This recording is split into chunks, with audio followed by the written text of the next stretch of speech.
오늘 하나님의 말씀은 역대하 14장이 되겠습니다. 역대하 14장 요절 말씀으로 11절 12절 말씀 제가 한번 선포하도록 하겠습니다. 그 하나님이 여호와께 부르시죠. 가로되 여호와여 강한 자와 약한 자 사이에는 주밖에 도와줄 리가 없사오니 우리 하나님 여호와여 우리를 도우소서. 우리가 주를 의지하오며 주의 이름을 의탁하옵고 이 많은 무리를 치러 왔나이다. 여호와여 주는 우리 하나님이시오니 원컨대 사람으로 주를 이기지 못하게 하옵소서 하였더니 여호와께서 구스 사람을 아사와 유다 사람 앞에서 서서 패하게 하시니 구스 사람이 도망하는지라.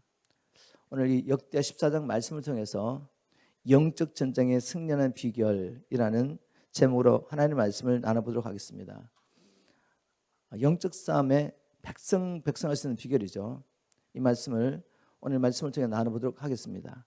이 성도라는 특별한 사람들은 원래 세상 사람과 똑같이 마귀의 권세 아래서 세상에서 이 세상 임금을 신으로 섬기며 살던 존재이죠.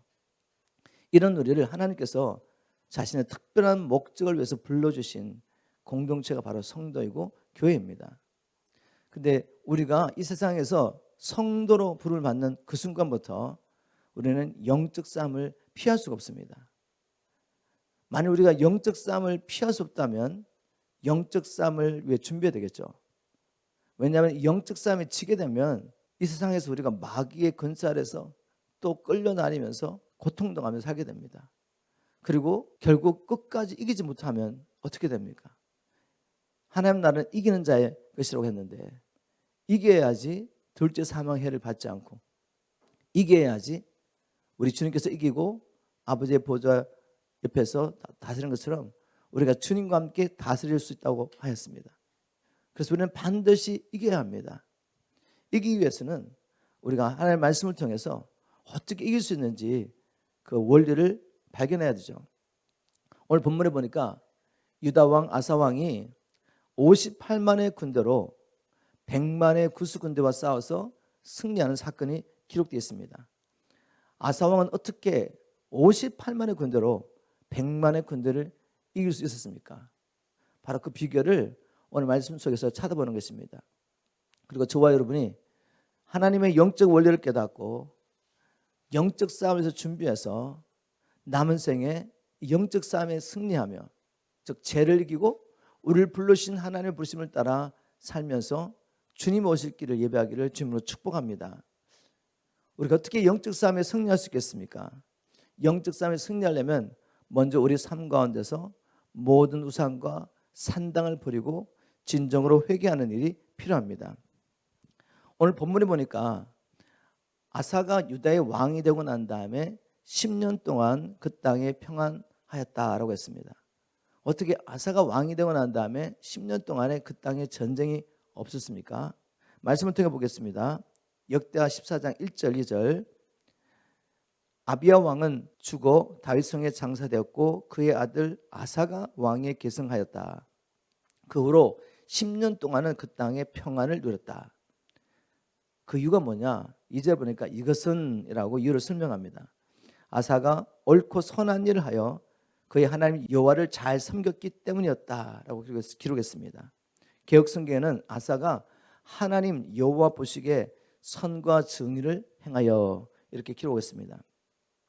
어떻게 아사가 왕이 된 후에 10년 동안 유다 땅에 전쟁이 없었습니까? 그 이유는 그가 하나님 보시기에 옳고 선한 일을 행했기 때문이다. 그러면 하나님 보시기에 옳고 선한 일이 무슨 일입니까? 성경 보니까 아사가 왕이 되고 난 다음에 유다 온 땅에 회개운동을 단행한 것을 알겠는데 즉 아사가 유대 땅에 행했던 바로 그 회개운동이 하나님 보시기에는 옳고 선한 일로 보였던 것입니다. 바로 이 일 후에 하나님께서 사방에 적들이 침공하지 못하도록 막아주셨고 그 땅에 평안이 있었습니다. 바로 이 말씀을 통해서 우리가 영적 싸움에 승리할 수 있는 비결을 배울 수 있는 거죠. 즉 첫 번째, 우리 영적 싸움에 승리하려면 철저하게 우리의 삶 가운데 우상과 산당을 찾아서 버려야 합니다. 다시 말해서 진정한 회개가 필요한 것이죠. 이 아사 왕이 행했던 이 옳고 선한 일을 통해서 진정으로 회개하는 것이 뭔지 한번 말씀을 통해 살펴보도록 하겠습니다. 진정한 회개 성경적인 모델 아사의 삶을 통해 살펴보면 첫 번째가 바로 우상을 버리는 일이죠. 우상을 버리는 일 14장 3절입니다. 아사는 이방의 산당과 제단을 헐고 돌기둥의 우상을 파괴하며 아세라 여신상을 찍어버렸다. 아사가 첫 번째 회개운동 가운데 한 일은 뭔가 하면 모든 산당과 제단을 헐어버리고 우상을 버리는 일이었죠. 유다 백성은 어떤 사람들이었습니까? 하나님께서 그 당시에 열방 가운데 주님의 특별한 목적, 즉 열방의 제사장 나라로 삼으시고 열방을 주님께 회복할 목적으로 특별히 불러주신 민족이었죠. 하나님의 백성이었습니다. 그런데 하나님의 백성을 하면서 겉으로는 제사를 드리고 하나님을 섬기는 듯 하였지만 그 주위에 있던 가나안 족속과 똑같이 땅의 것들을 구하며 우상 숭배에 빠져 있었습니다. 그들은 풍요의 신으로서 바알을 섬겼고 다산과 케라의 신으로 또 아세라를 섬겼고 그 외 자기 욕심을 따라 우상을 섬기기 위해서 산당을 세우고 제단을 쌓으면서 그 우상 앞에 부지런히 예배했죠. 하나님께서 이걸 기뻐하지 않으셨습니다. 아사는 바로 하나님 백성의 삶 가운데 있어서는 안 될 이 우상과 그리고 그 우상을 섬기기 위해서 만들어놨던 산당과 제단을 무너뜨리는 거죠. 바로 이것이 우리가 해야 할 진정한 회개의 첫 번째 단계인데 우리 교회 안에는 우리 안에는 우상이 없습니까? 우리가 뭐 돌을 가지고 우상을 만들어 가지고 섬긴다고 우상이 아니라 하나님보다 더 사랑한 모든 것이 우상이죠. 돈을 더 사랑하고 하나님보다 쾌락을 더 사랑하면 그것이 우상이 되는 것입니다. 하나님보다 세상의 성공과 형통을 구하는 것 그것이 우상이죠. 하나님보다도 사람들에게 인정과 영광을 받으려고 하는 것이 우상이죠. 가장 무섭고 큰 우상은 우리가 우리 자신을 하나님보다 더 사랑하는 것입니다. 이런 우상이 우리 안에 가득하다면 우리가 교회 와서 표면적으로 하나님의 이름을 부르며 하나님을 섬긴다고 하면서도 잃어버린 영혼들에 대한 아무런 마음이 없고 하나님의 나라에 대해서는 아무런 관심이 없다면 우리가 모이는 이 교회가 결국 산당이 될 수밖에 없는 것입니다.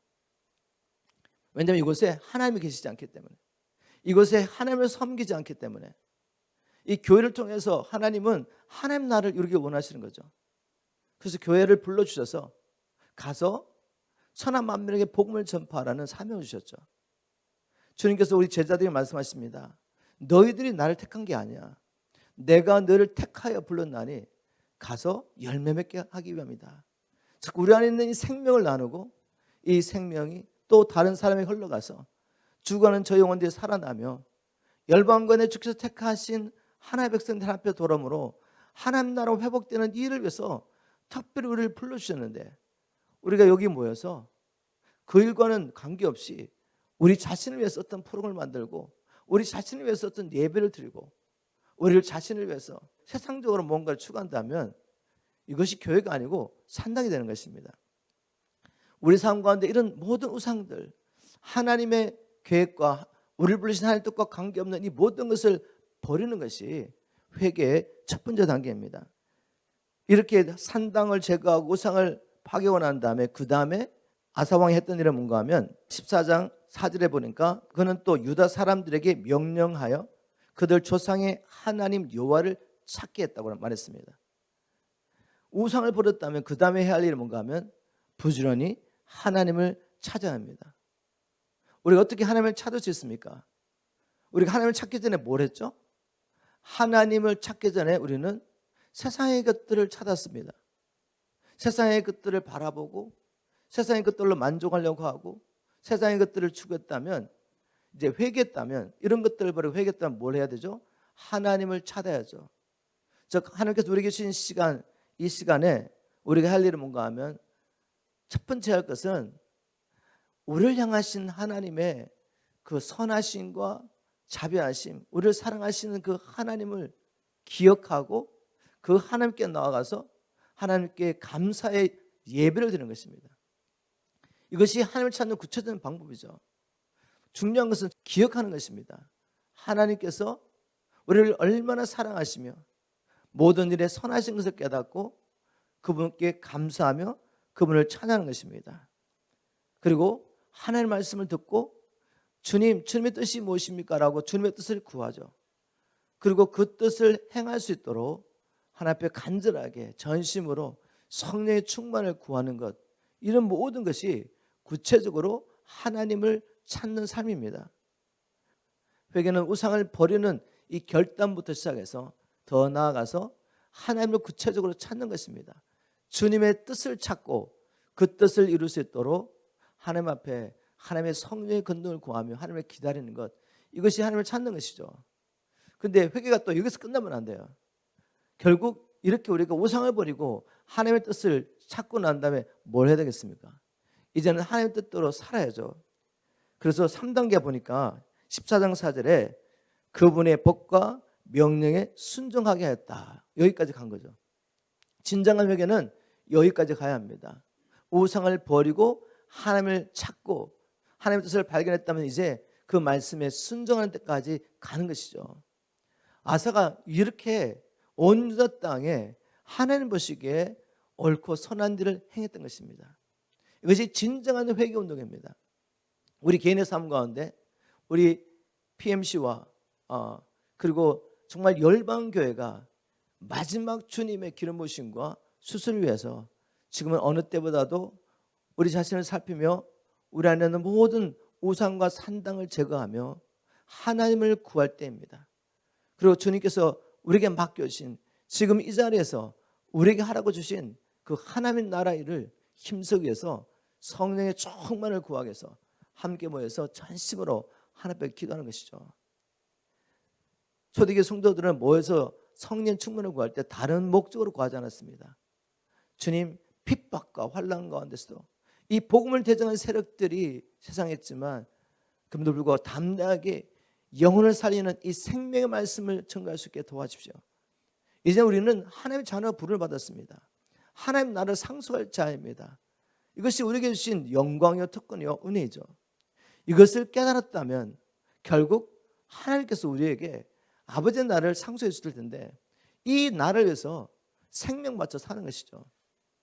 이것이 하나님과 마음을 같이 해서 하나님의 뜻을 따라 사는 것입니다. 바로 이렇게 살 수 있도록 먼저 회개 운동이 일어난 것입니다. 그래서 말씀을 통해 보니까 결국 우리가 영적 싸움에 승리하려면 진정한 회개를 통하여 이제는 하나님의 뜻을 구하는 바로 그런 삶을 살아가는 것이죠. 두 번째, 영적 싸움에 승리하려면은 아사의 삶을 통해 보면 하나님께서 이 평강을 주셨을 때 나태하지 않고 이런 날, 장차 이런 날 앞으로 있을 이 전쟁을 위해서 예배했다는 것입니다. 이거 굉장히 중요합니다. 많은 경우에 우리는 평안할 때 나태해지기 쉽습니다. 아무런 문제가 없으니까 하나님을 찾지 않는 거죠. 그리고 자기도 모르게 세상과 타협하며 세상 가운데서 이 쾌락과 안전함을 누리려고 노력합니다. 자기도 모르게 그렇게 사는 거죠. 즉 영적으로 나태해지는 것입니다. 그런데 아사 왕은 하나님의 평강을 주셨을 때 뭘 했습니까? 바로 앞으로 있을 그 전쟁에 대비해서 유다의 모든 성들을 견고하게 요새화했던 것입니다. 14장 6절 7절 보겠습니다. 여호와께서 아사에게 평안을 주셨으므로 그 땅이 평안하여 열의 쌈이 없는지라 저가 경관 성읍을 유다에 건축하니라 라고 했는데 현대의 성경에 보면 유다의 성들을 요새화할 수 있었다라고 기록하고 있습니다. 7절에 아사가 일찍이 유다 사람에게 이르되 우리가 우리 하나님 여호와를 찾았으므로 이 땅이 아직 우리 앞에 있나니 우리가 이 성읍들을 건축하고 그 주위에 성곽과 망대와 문과 빗장을 만들자. 우리가 주를 찾았으므로 주께서 우리에게 사방에 평안을 주셨느니라 하고 이에 저희가 성읍을 형통하게 건축하였더라. 이 두 절 말씀이 계속해서 반복해 나오는 거죠. 우리가 하나님을 찾았으므로 하나님이 우리에게 평강을 주셨다. 평강의 열쇠 뭐죠? 하나님을 찾는 것입니다. 하나님과 마음을 같이 하는 것이죠. 그럴 때 하나님이 평강을 주셨어요. 평안을 주셨다고 안일하게 산 게 아니라 전쟁은 피할 수 없기 때문에 언제 일어날지도 모르는 그 전쟁을 위해서 유다의 성읍들을 견고하게 쌓았던 것입니다. 즉 전쟁이 났을 때 사용할 수 있도록 무기와 양식들을 비축하고 성을 든든히 건축했던 것이죠. 영적 싸움에 우리가 동일한 원리를 적용할 수 있습니다. 하나님께서 평안을 주실 때 나태하지 않고 말씀과 기도로 우리를 무장해야 합니다. 왜냐하면 마귀는 쉬지 않습니다. 틈을 기다리고 있다가 우리 삶 가운데 틈만 보면 들어와서 우리를 넘어뜨리려고 하고 실족시키고 하나님을 위해 사는 삶에서 떨어지게 만들죠. 예전처럼 여전히 자기를 섬기기를 원합니다. 마귀는 절대로 포기하지 않습니다. 우리 죽을 때까지 우리를 넘어뜨려서 어떻게 하든 자기와 함께 지옥에 끌고 가려고 하죠. 우리는 알고 있습니다. 우리는 얼마든지 믿음을 버릴 수 있다는 것, 실종할 수 있다는 것. 우리가 넘어졌지만 그러나 엎드러져서 그 자리에 머물러 있으면 안 되는 것입니다. 넘어졌다고 다시 일어나서 이 길을 가야 되죠. 그러나 마귀는 우리 생명이 끝나기 전까지 절대로 포기하지 않습니다. 포기하지 않고 계속적으로 공격하기 때문에 우리는 평안할 때 영적 싸움에서 준비해야 하는 것이죠. 우리가 구체적으로 어떻게 준비할 수 있습니까?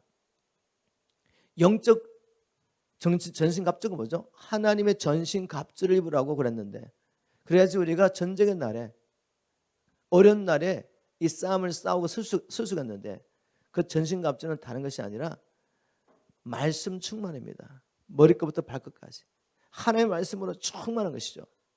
이 말씀 충만으로 옷 입어야 합니다.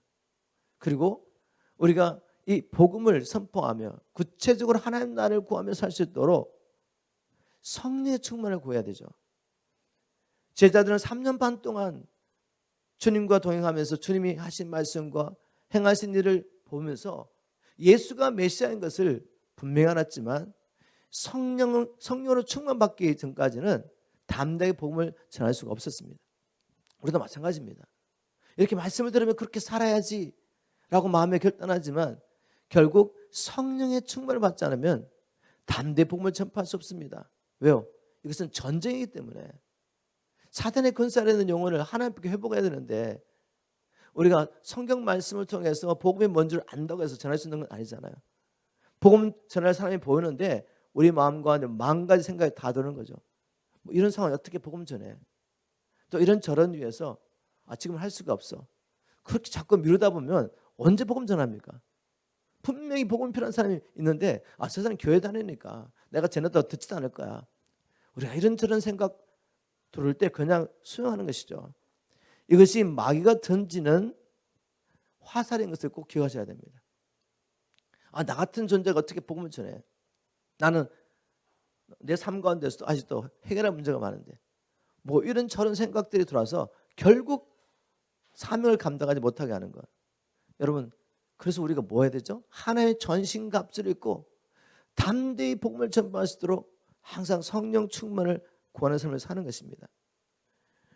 이 말씀이 충만해서 이제 말씀에 순종하게 되면 주님과 동행하게 되죠.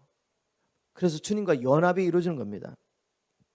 이렇게 하나님의 말씀에 순종하며 주님 안에 거하며 주님과 연합하는 것, 이것이 영적 싸움에 승리할 수 있는 최고의 비결이라고 저는 믿습니다.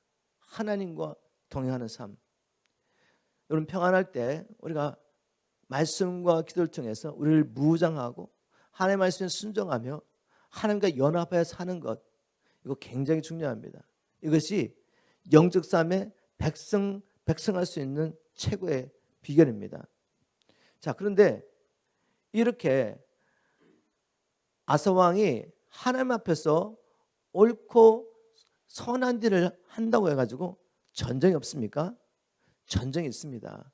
다시 한번 강조하지만 전쟁은 피할 수가 없어요. 그래서 준비하고 있어야 됩니다.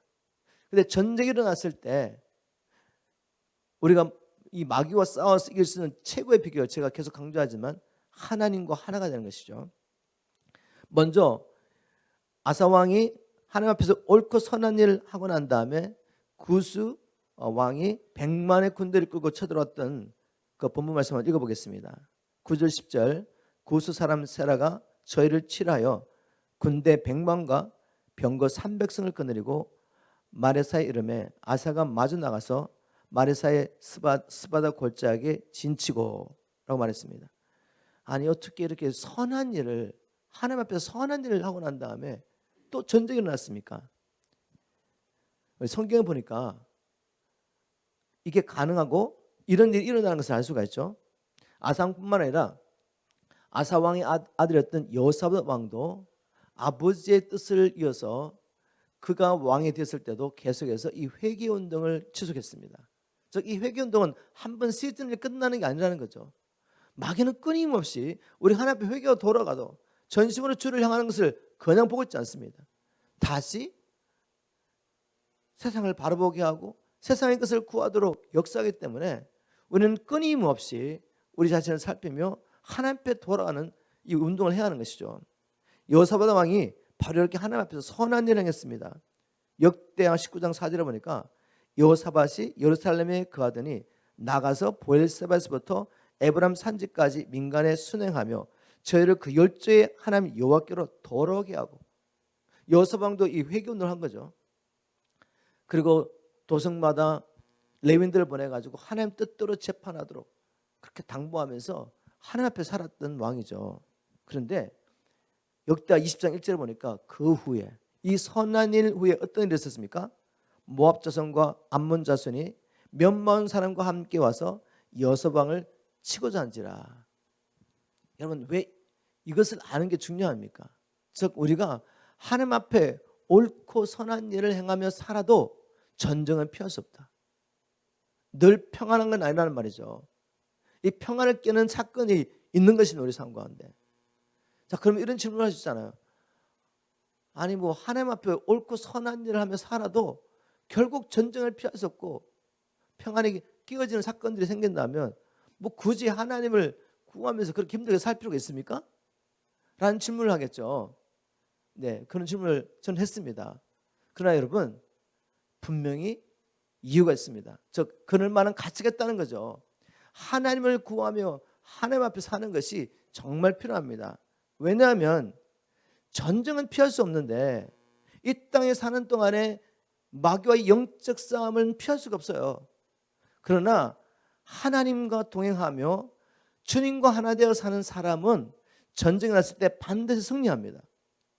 그런데 하나님 안에 거하지 않는 사람, 하나님의 말씀을 떠나서 이제 평안하니까 자기 뜻대로 살면서 하나님께서 이렇게 평안을 주셨는데 마치 자기가 무슨 잘해가지고 그런 것처럼 하나님을 버려버리는 사람들은 이 전쟁이 일어나면 싸워서 승리하는 방법이 없어요. 우리가 역대 말씀과 찾을 수 있습니다. 성경적 예를 들어보면 아사왕과 여호사밧 왕은 하나님 앞에 옳고 선한 일을 하며 살았는데 전쟁이 났습니다. 그때 하나님께서 그와 함께 그들과 함께 하면서 전쟁에 승리하게 되죠. 근데 다른 왕이 있습니다. 르호보암 왕, 아사 왕의 할아버지 되죠.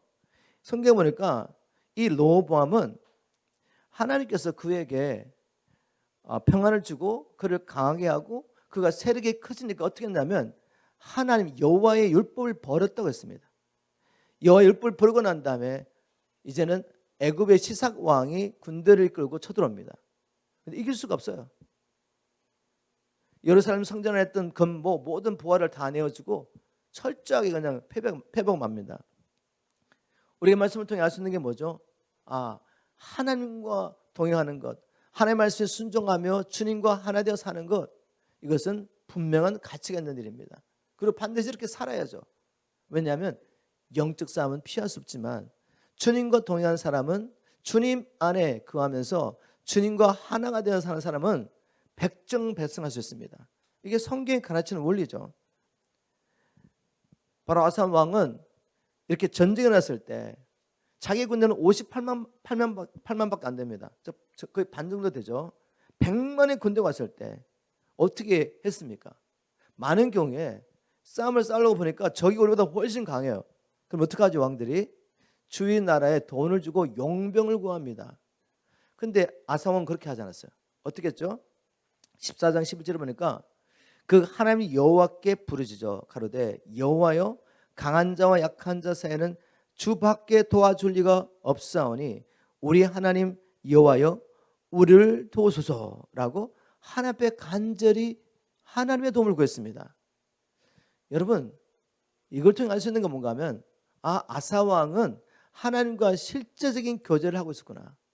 하나님의 실체를 정말 경험하고 있었습니다. 그렇지 않으면 어려움이 왔을 때 하나님께 구할 수가 없어요. 우리가 매일 하나님께 나아가서 하나님을 찾는 것 같지만 우리의 이 영성과 영적인 성숙함, 우리가 정말 실제적으로 하나님과 교제하고 있는지 어떻게 알 수 있느냐? 우리 삶 가운데 위기가 찾아왔을 때 금방 할 수 있습니다. 위기가 찾아왔을 때 우리가 먼저 이 위기를 극복하기 위해서 무엇을 찾는지 보면 우리가 정말 하나님과 실제적인 교제를 갖고 있는지 그렇지 않은지 알 수가 있죠. 아무리 매일매일 시간을 정해놓고 하나님 앞에 나아간다 할지라도 바이센과 율법사 같은 사람들은 하나님과 실제적인 교제가 없습니다. 하나님의 그 힘과 능력과 우리와 함께 하심을 경험하지 못하기 때문에 위기 순간에는 그분께 도움을 구할 수가 없는 거죠. 내가 직접 만질 수 있고 볼 수 있는 것, 그런 것들을 찾아가서 도움을 요청하는 것입니다. 여러분, 여러분의 삶 가운데 위기가 찾아왔을 때 여러분 누구를 찾아갑니까? 무엇을 구합니까? 혹시 용병을 구하지는 않습니까? 그렇다면 우리의 영적 실체가 드러난 것이죠. 저와 여러분이 하나님과 실제적인 교제가 이루어지기를 주님으로 축복합니다. 아사왕은 평안할 때 하나님과 친밀한 교제를 나누면서 하나님을 의지하며 살았던 것이죠. 그랬더니 어려움이 왔을 때 그 실체이신 하나님께 가서 구할 수 있는 것이죠. 하나님 우리를 도와주십시오. 이렇게 구했습니다. 그리고 아사왕은 또 뭐라고 말했냐면 우리가 주를 의지하며 주의 이름으로 의탁하고 이 많은 무리를 치러 왔나이다. 여호와여 주는 우리 하나님이었으니 원컨대 사람이 주를 이기지 못하게 하옵소서라고 기도했습니다. 여기 중요한 핵심 뭔가 하면 주님 원컨대 사람으로 주를 이기지 못하게 하옵소서. 지금 구스왕이 100만의 군대를 이끌고 누구 쳐들어왔죠? 구스왕은 지금 하나님을 대적하게 쳐들어왔다고 생각하지 않아요. 그 이웃나라 유다를 치러 온 것입니다. 그런데 아사는 어떻게 봤죠? 이들이 유다를 치러 온 것이 아니라 하나님을 치러 온 것입니다. 그래서 하나님 사람이 주를 이기지 못하게 하옵소서라고 말한 거죠. 여기에 아사의 믿음이 있습니다. 아사는 철저하게 우상을 버리고 그리고 산당을 버리고 온 나라가 하나님께 돌아온 것입니다. 그리고 자기뿐만 아니라 모든 백성이 하나님의 말씀에 순종하도록 그렇게 가르치고 그렇게 촉구했죠. 만일 우리가 우상을 버리고 하나님의 말씀에 순종한다면 어떤 일이 일어납니까? 하나님 안에 거하게 되죠. 우리 예수님 말씀하셨죠. 제자들에게 내 안에 거하라고. 내 안에 거하지 않으면 아무도 할 수 없습니다. 아무 열매도 맺을 수 없습니다. 근데 주님 안에 거하는 비결을 주님 말씀하셨죠. 내가 아버지의 계명에 순종하여 아버지의 사랑 안에 거하는 것처럼 너희가 내 계명에 순종하면 내 안에 거하리라. 바로 우리 주님과 영적으로 법적으로는 하나가 되었습니다. 예수를 그리스도로 하나님의 아들로 믿고 고백할 때 성령께서 우리를 그리스도 안에 침례하심으로 하나가 되었죠. 그런데 이것은 법적으로 일어난 일입니다. 그런데 이것을 실제로 경험하려면 하나님과 연합을 우리가 경험하며 살려면 어떻게 해야 됩니까? 주님의 말씀에 순종해야 하는 것이죠. 아사와 유다 백성들은 하나님의 말씀에 순종하여 10년 동안 평안을 누리고 있었습니다. 그런데 원수들이 쳐들어왔어요. 그럴 때 그들은 확신한 것입니다. 아사는 확신했어요. 우리가 주님과 하나 됐기 때문에 유다 백성은 하나님의 군대입니다. 그렇기 때문에 유다 백성을 진구한다는 것은 곧 하나님을 대적하는 일이죠. 마치 우리가 그리스도와 연합하여 한 몸을 이룬 것처럼 아사는 하나님과 자기 백성이 하나가 되었다고 믿은 거죠. 그래서 확신할 수 있었습니다. 주님, 사람이 주를 이기지 못하게 하옵소서. 여러분, 우리가 여기까지 가면 정말 어떤 위기가 온다 할지라도 어떤 공격을 받는다 할지라도 백전백승할 수 있습니다. 내가 정말 모든 일에 하나님 나를 구하며 하나님과 마음을 같이하여 지금 하나님을 하고 있다는 확신이 있다면 우리 삶 가운데 일어나는 모든 도전은 나에 대한 것 이전에 하나님께 대한 것이죠. 하나님을 대적하여 싸워서 이길 군대가 있습니까? 하늘과 땅에서 없는 것입니다. 그래서 아사처럼 확신하시는 거죠. 주님, 사람이 하나님을 이기지 못하게 도와주십시오. 어떤 문제라도 하나님을 이길 수 없습니다. 하나님이 우리와 함께 하신다면 우리가 이기지 못할 싸움이 있겠습니까? 이런 확신이 우리 있기를 주님으로 축복합니다. 자, 이런 기도를 들으시고 하나님이 가만히 계시지 않죠. 하나님 어떻게 역사하셨습니까? 12절 보니까 여호와께서 구스 사람을 아사와 요다 사람 앞에서 쳐서 패하게 하시니 구스 사람이 도망하는지라. 아사와 그 좇는 자가 구스 사람을 쫓아 그날까지 이르매 이에 구스 사람이 엎드러지고 살아남은 자가 없었으니 이는 여호와 앞에서와 그 군대 앞에서 패망하였습니다. 노력한 물건이 심히 많았더라. 정말 하나님께서 아사 왕의 말대로 역사하셨어요. 성경에 보니까 역대기를 기록한 역사가가 뭐라고 말했습니까? 여호와께서 구스 사람을 아사와 요다 사람 앞에 쳐서 패하겠다고 했습니다. 하나님이 정말 싸우신 거죠. 어떻게 58만이 100만을 이기겠습니까? 하나님이 싸우셨답니다. 그리고 이 구스 사람이 유다 백성 앞에서 패했다고 말하지 않고 여호와 앞에서, 하나님 앞에서와 그의 군대 앞에서 패망했다고 역사가는 기록했습니다. 정말 말씀대로 하나님이 역사하신 거죠. 하나님이 친히 싸우셨고 하나님이 유다 백성과 한 몸 된 것을 정명해 보였습니다. 그래서 구스 사람이 유다 왕 앞에서, 유다 백성 앞에서 패한 것이 아니라 여호와 앞에서 먼저, 하나님이 싸우셨으니까 여호와 앞에서 패하고 그 다음에 유다 사람 앞에서 패했습니다. 그래서 그 결과로 아사 왕과 유다 백성들은 수많은 전쟁의 포획물을 가지고 예루살렘에 돌아오게 된 것입니다. 여러분, 영적 싸움에 백전백승하는 비결을 보이십니까? 하나님이 우리와 함께 하시는 것이죠. 하나님께서 우리와 함께 하시려면 하나님은 언제든지 우리와 함께 하시기도 약속하셨죠. 볼지어다 내가 세상 끝날까지 너희와 항상 함께 있으리라. 근데 이 약속이 어떤 조건 안에서 이렇게 약속하셨죠? 하나님께서 내게 하늘과 땅의 모든 권세를 주었으니 제자들에게 말합니다. 너희는 가서 모든 족속으로 제자 삼으라. 만일 우리가 하나님과 마음을 같이하여서 이 세상에 우리를 불러주신 하나님의 목적대로만 우리의 삶을 산다면 이 약속은 분명합니다. 하나님이 우리와 함께 하십니다. 그래서 우리의 싸움은 우리를 향한 이 마귀의 공격은 우리를 향한 공격이 아니라 하나님을 향한 공격이 되는 것이죠. 하나님이 우리와 함께 하시며 싸워 주시기 때문에 우리는 백전백승할 수 있습니다. 여러분, 이 말씀이 믿어지시죠? 그런데 저는 말씀을 묵상하면서, 말씀을 준비하면서 이런 생각했습니다. 이거 맞는 말인데 이것을 행할 수 있는 능력이 우리가 없다는 거죠. 또 이런 생각했습니다. 이 메시지를 듣고 있는 우리 성도님들이 이렇게 말하지 않을까? 목사님 다 알고 있는 이야기예요. 근데 문제가 무엇입니까? 우리의 마음이 뜨겁지 않다는 거죠. 주의 백성들이 주의 나라와 뜻을 위해서 이제 사는 것이 당연하지 않습니까? 여러분들 이 교회 와서 날마다 메시지를 들으면서 이제 우리 가운데는 예수 믿고 세상에서 형통하고 편안하게 살려고 하는 사람은 없어요. 그것은 우상숭배이기 때문에, 그것은 예수님을 금송아지를 만들어 놓고 나를 위해서 섬기는 것 때문에 그것은 복음이 아닙니다. 우리는 이것이 복음이 아닌 걸 알고 주님께서 우리를 구원하신 목적은 이제는 자기로 살지 않고 주를 위해서 살게 하기 위해서, 하나님께서 창세전에 계획하신 그 하나님 나라를 이루는 하나님의 백성을 부르는 거 알죠? 그래서 우리가 그 나라에 이루어졌을 때 그리스도 안에서 함께 그 나라를 상속받는 이 영광에 들어가는 거 다 알고 있지 않습니까? 아는데도 움직일 수 없는 건 뭐가 문제입니까? 알고 있는데도 살 수 없어요. 마음의 문제죠. 모르는 모든 것을 다 알고 있는데, 우리가 들은 것도 많기 때문에, 근데 마음이 뜨겁지 않으면 살 수가 없습니다. 우리가 주를 향한 이 사랑을 회복해야 됩니다. 우리가 주님을 정말 만난 사람이라면 한때 주를 향한 이 사랑이 뜨겁지 않았나요?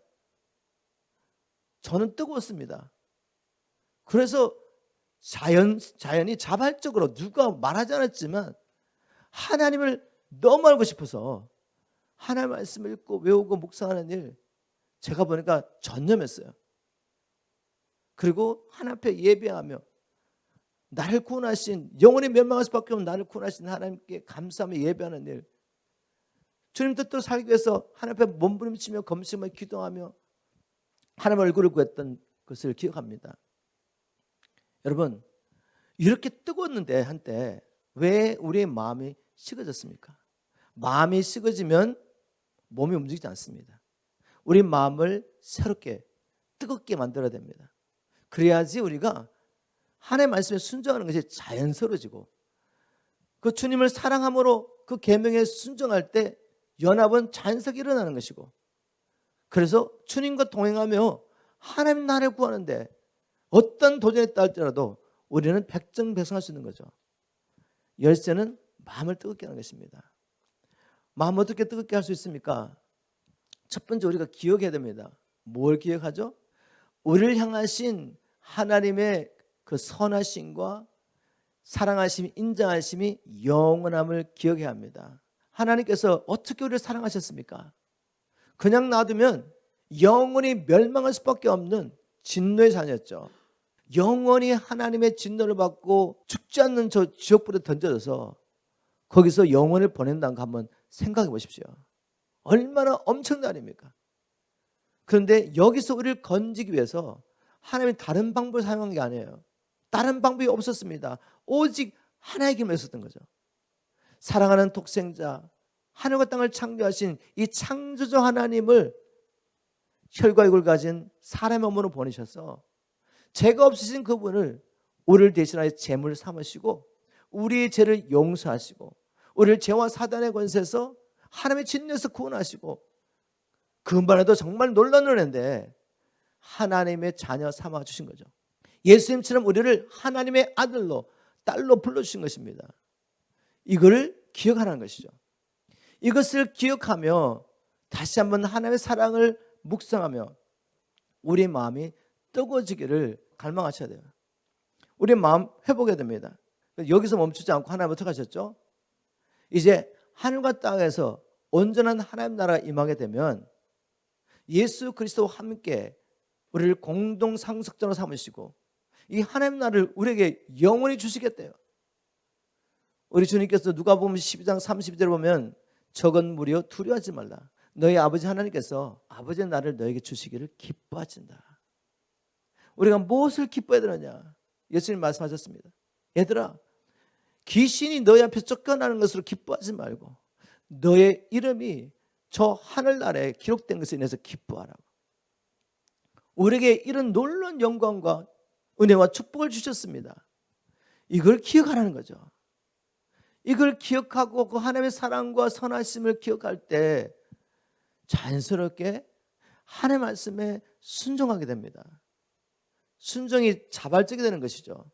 마음은 순종하고 싶지 않은데 이 머리로 순종했다고 생각하면 이 마음과 머리가 따로 놀기 때문에 절대로 몸은 움직이지 않습니다. 삶은 움직이지 않습니다. 마음이 움직여야 돼요. 마음이 뜨거워져야 돼요. 우리 심령 안에 성령의 계시가 필요합니다.